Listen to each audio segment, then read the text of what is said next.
Can you imagine the feeling of dying from rain? This kind of rain will cause your whole body to convulse with just one drop. Then you'll foam at the mouth and drop dead on the spot. This family was speeding down the highway in their car to escape the toxic rain, but in their panic they caused a serious car accident. The driver of the car in front got out to check on them, but they just got out and fled the scene. As the dark clouds gathered thicker and thicker, a single raindrop was falling from the sky. Father Frederick quickly opened a bunker and had his family all go inside. But the people outside weren't so lucky. They lost their lives to the rainwater in confusion. The bunker was fully equipped with abundant food supplies, enough to sustain the family for 5 years. But Frederick, being a scientist, put on a protective suit. He told Simone to take care of her brother Rasmus. Then he resolutely walked outside. The family, still in a state of terror, had no idea what was happening until they saw posts on social media from others. They realized the outside world had become an apocalypse. Now they could only hide in this bunker and wait for the disaster to pass. But before long, urgent knocking suddenly came from outside the bunker. The siblings thought their father had returned, but their mother Ellen said it definitely wasn't him, because their father could open the door directly. But the knocking grew louder and louder. The siblings still took advantage of their mother's distraction and quietly ran upstairs, then pressed the button to open the door. As the gate slowly opened, a convulsing man appeared before them. He grabbed Rasmus, trying to pull him outside. In the critical moment, Ellen leaped up and tackled the man to the ground, but she also entered the rainwater herself.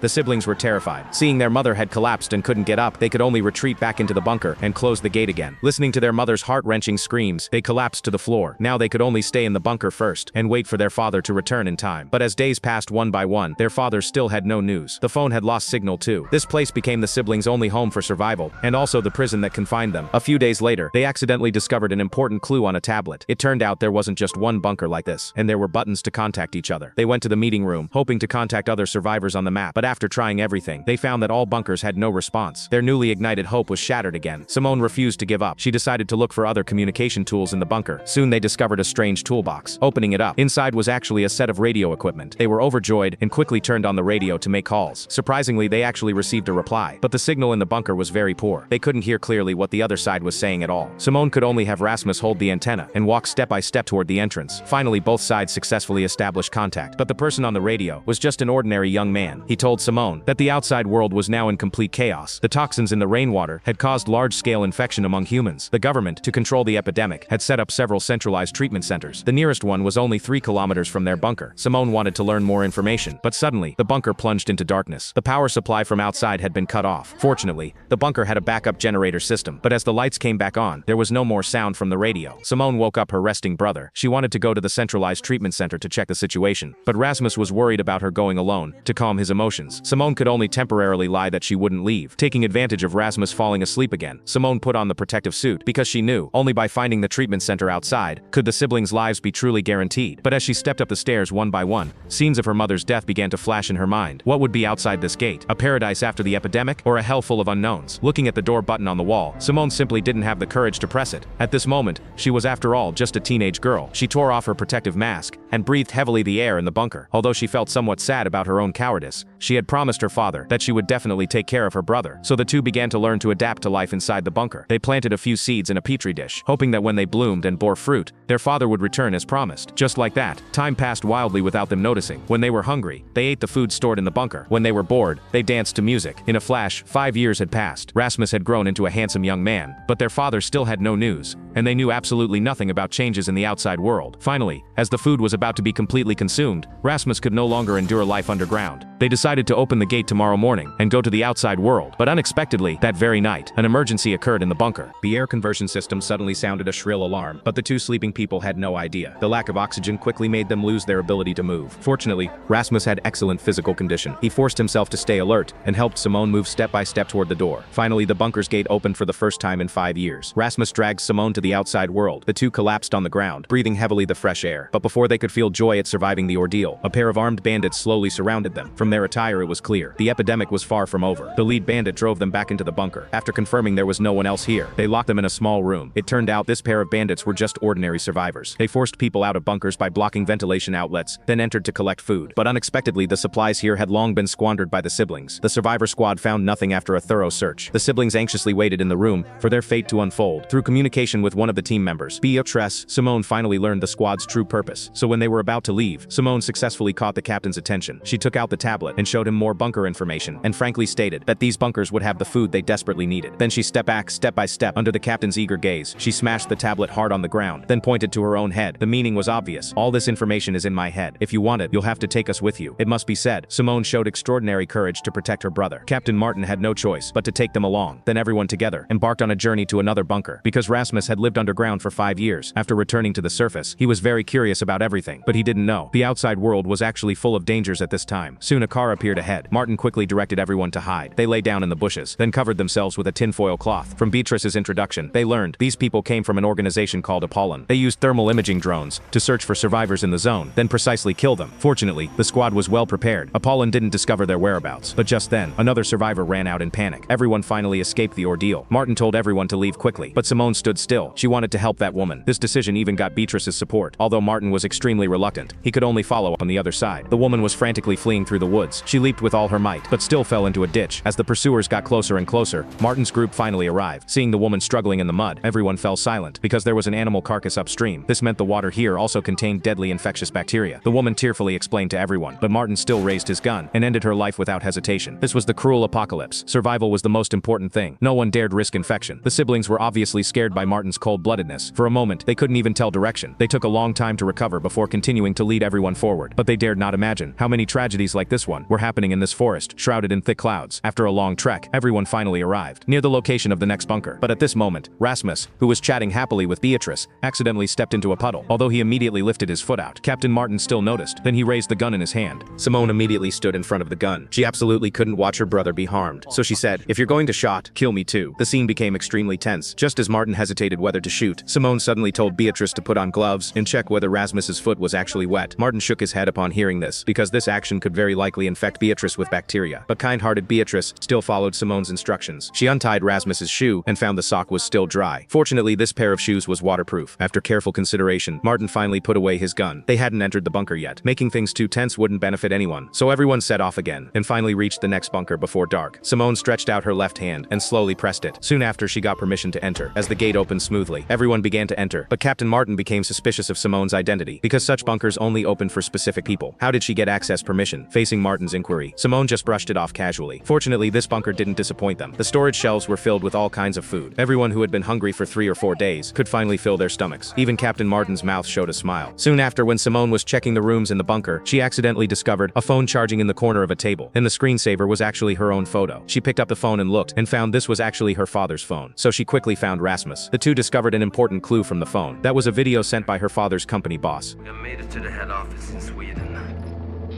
I don't know where you are, but you must come. No matter the cost. We must solve this. You're the only one who can do it.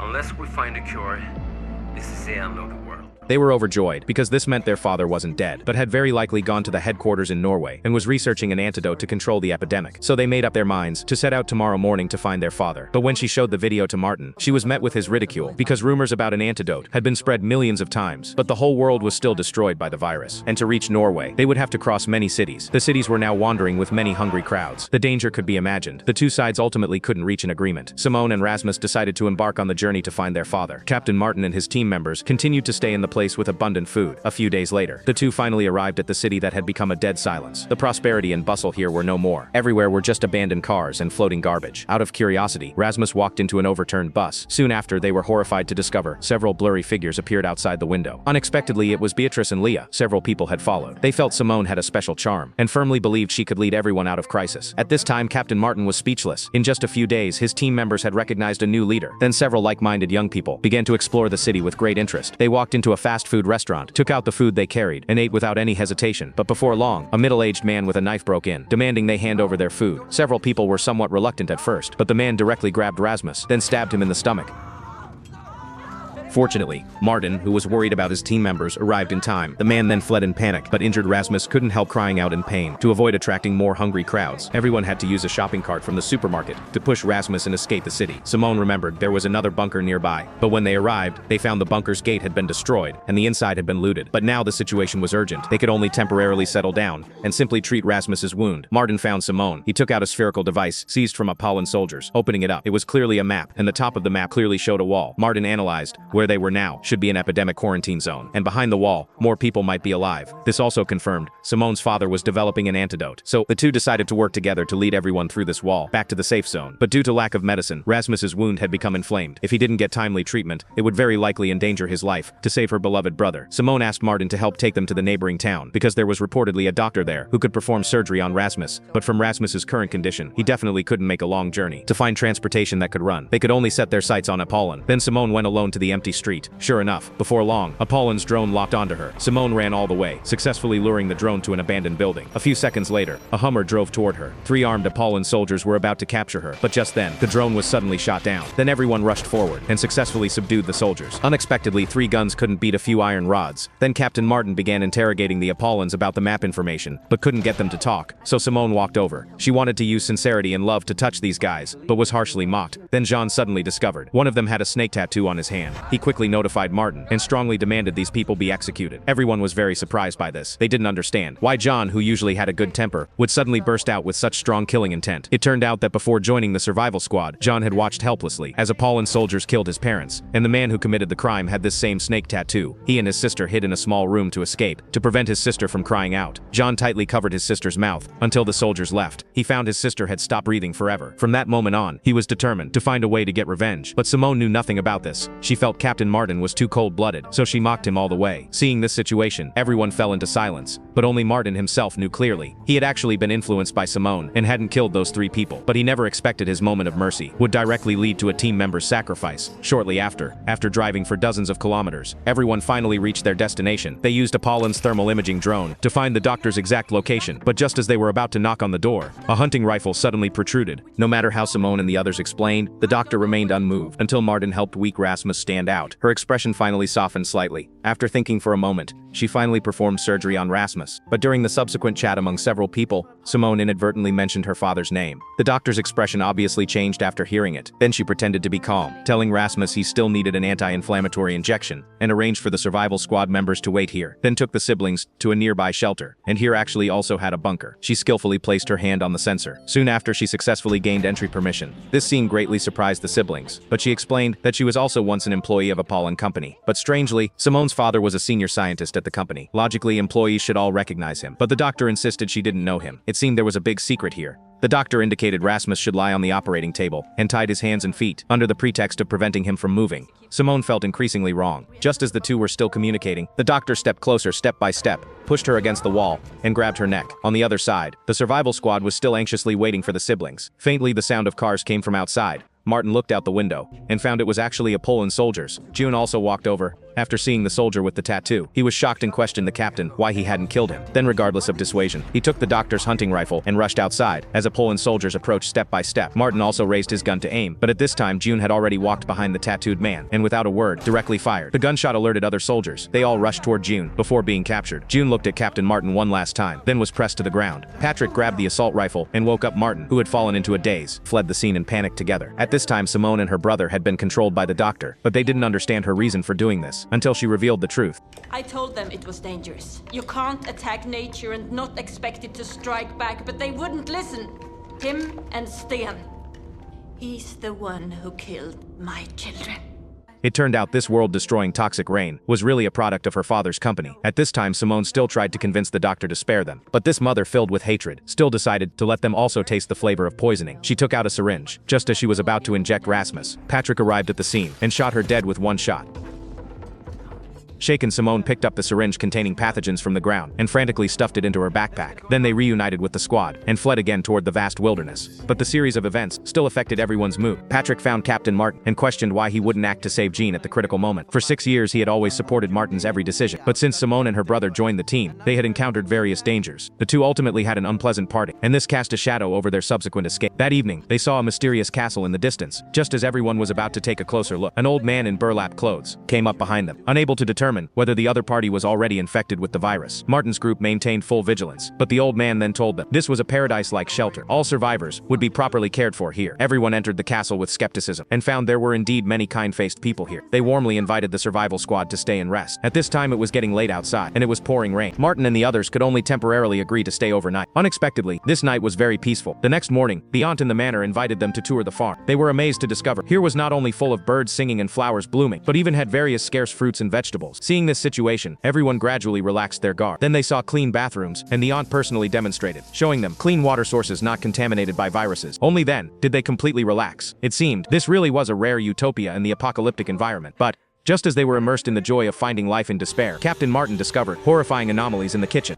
Step by step into the kitchen and found traces of blood remaining at the drainage pipes. Then he went to the compartment and yanked open the refrigerator. Then he was completely stunned because inside was actually placed a human torso. No wonder they looked well nourished with rosy complexions. It turned out this was actually a cannibal castle. But the other members of the squad knew nothing about this and were full of anticipation for the grand feast about to begin. Since that toxic rain fell, they hadn't eaten meat for 6 years. As the plates opened, spoonful after spoonful of especially tempting meat chunks were served into everyone's bowls. They couldn't wait to start tasting, with satisfied smiles on their faces. But next, the bearded man had them start drawing lots. The survival squad members felt baffled by this. The bearded man explained, "Now it's time to find the next person who will gratify us with their body." Only then did everyone realize what they had just eaten was actually human flesh. Patrick directly started vomiting, but the other people in the castle comforted them, saying, "You'll get used to it." Simone immediately wanted to escape, but was held down by the bearded man. Once you've eaten the meat, you become a member of this big family. Until the next offering is selected, no one is allowed to leave. Just then, Martin rushed over. He wanted to capture the leader first. Unfortunately, the people in the castle had already taken his assault rifle. He could only raise his hands helplessly. The drawing continued in an eerie atmosphere. Simone tremblingly opened her paper slip. Fortunately, it was blank inside, but Lisa wasn't so lucky. Inside was clearly a flower bud. This was the sign of becoming the next offering. Then two kind people grabbed her, ready to gently send her on her way. But at the critical moment, the aunt stood up. She hoped to exchange herself for Lisa, only because the two had become very close during this time. She saw in Lisa the shadow of her own daughter who had died years ago. Just like that, the aunt generously went to her death in Lisa's place. And the bearded man also found the next sacrifice, therefore agreed to let everyone present Lee. But except for the squad members, the others still sat silently. They had long been accustomed to this kind of life. The squad fled the terrifying castle overnight and arrived at a farmhouse the next morning for a brief rest. Martin and Patrick sat by the sparkling lake. They couldn't imagine that in such a beautiful environment, the remaining humans had become cannibalistic beasts. But before they could properly lament, the communicator seized from soldiers, transmitted voices. They could only continue their journey, heading to the next bunker to find food supplies. But Rasmus insisted on staying here because his injury had worsened, waiting for them to return. Beatrice also chose to stay to take care of him. But no one could have thought this brief separation would become a permanent farewell. After several hours of climbing mountains, Martin and the others reached the next bunker. They entered it and found traces of people having lived here. From the items left at the scene, it should have been a father and daughter. Several people found some food, but just as they were about to leave, Patrick discovered a tablet with hundreds of video archives inside. Everyone took it to look and found they were all videos shot in laboratories. They clearly showed a man in a chair receiving virus injection. The scientist picked up a radio to report to headquarters, and the person talking to him was actually Simone's father. Just as the two thought they had successfully found an antidote, the test subject suddenly began convulsing and died from poisoning in just a few seconds. But Simone's father had no intention of stopping the experiment. He arranged for the next test subject, who was the 8-year-old girl who had already lost her father. Simone felt her inner world collapse. She couldn't imagine that her father, who claimed to be saving the world, had actually been conducting human live experiments all along. Patrick couldn't help cursing, but Simone was still trying hard to defend her father. Seeing the two argue more and more fiercely, Martin quickly stopped them. For now they could only hurry back to reunite with Rasmus and the others, and find a way to locate Apollin's headquarters on the other side. After seeing everyone leave, Rasmus no longer showed any signs of pain. He showed Beatrice his wound, which was obviously almost healed. The reason for staying here was just to create time alone with Beatrice, so the two compatible souls began their sweet life. When it rained outside, they hid inside dancing happily. When emotions ran deep, they couldn't help kissing each other, but they didn't notice. The wooden planks on the roof were starting to leak. Then a raindrop fell onto Beatrice's face.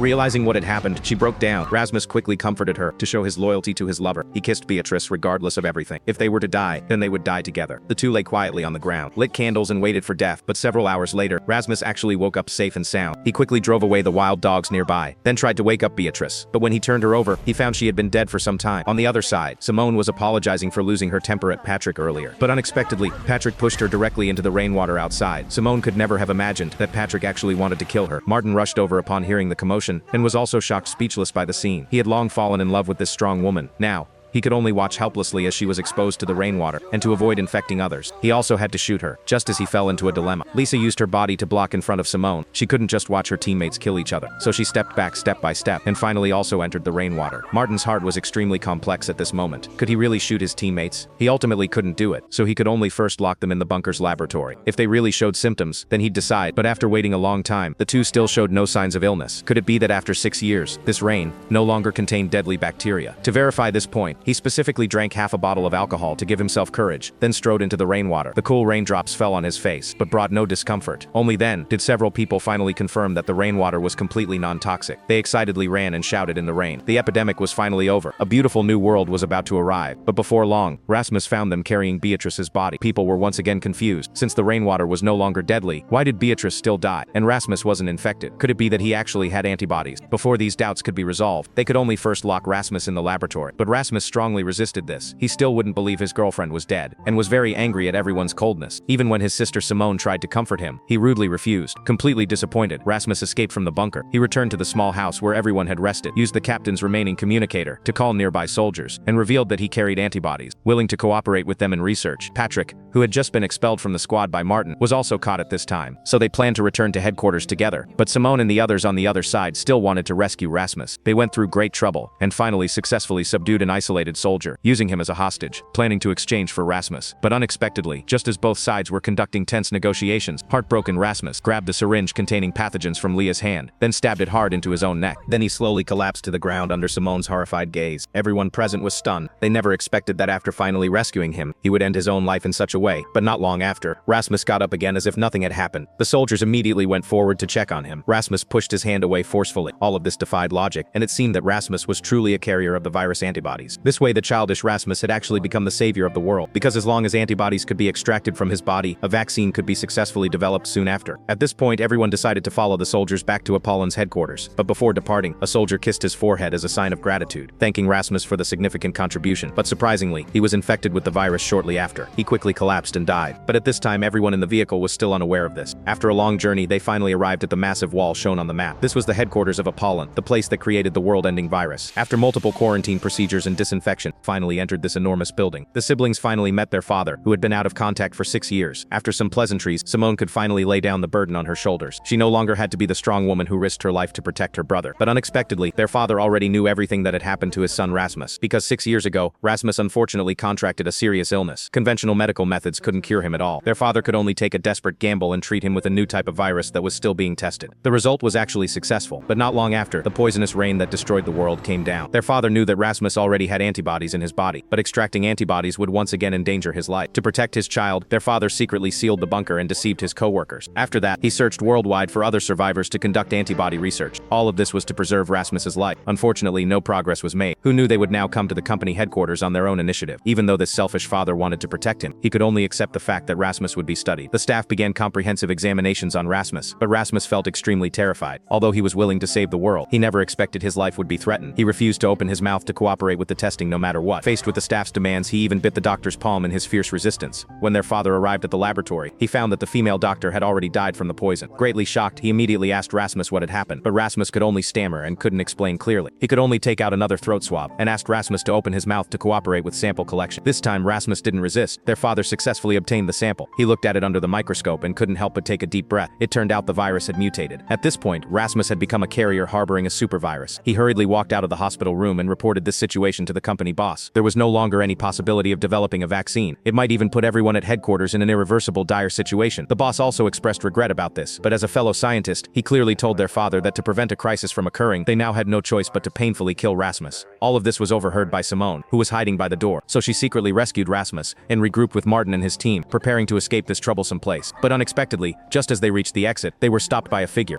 Surprisingly, it was their father holding a gun to protect the remaining humans in the apocalypse. This time he could only suppress his grief and righteously eliminate his own kin. But the other members of the survival team didn't understand the reason behind this. Martin even stood in front of the gun barrel. He wanted to lead his team members to safety, but he underestimated this father's determination. A gunshot rang out. Martin was directly knocked to the ground. Simone was completely terrified. She couldn't understand why her kind father had such a drastic change in personality. Just as he pointed the gun at Rasmus again, Simone flew forward and pushed her father to the ground. Everyone took the opportunity to help Martin up and quickly escape. They rushed onto a Humvee and drove away amidst their father's desperate cries. But not long after leaving the base, they encountered a group of blocking soldiers. Leading them was the head of the Apollon soldiers who had brought them back to the base. Simone thought quickly. She determined that the other party wouldn't dare to launch a reckless attack because the car still contained Rasmus, whom they wanted. So she decided they should all get out of the car and negotiate with them. From the leader's words, they learned that all of them had been implanted with a type of bacteria by Simone's father. They could only move within the quarantine zone. Once they crossed the giant wall behind them, the virus would erupt and kill the host. Everyone naturally didn't believe his one-sided story, but not long after, Martin and the others discovered many red rashes on their necks. This was exactly the precursor to the virus outbreak. It seemed all of this was true. The only one who wasn't poisoned was Simone. Although extremely reluctant, everyone ultimately could only calmly accept this result. They hoped Simone could cross the giant wall and safely reach a safe place. But after repeated hesitation, Simone still wasn't willing to abandon this group of companions who had shared life and death together. She decided to stay and work together with everyone to find a way to remove the virus from their bodies. Even if they would still have to struggle for survival in the epidemic zone afterward, she wouldn't regret it, because friendship in an apocalyptic environment had already transcended everything. Seeing the team change their minds, the head of the Apollon soldiers finally breathed a sigh of relief. As long as Rasmus was still alive, a vaccine to save the world would be developed someday. Unfortunately, he didn't know that at this point, Rasmus could no longer provide them with antibodies.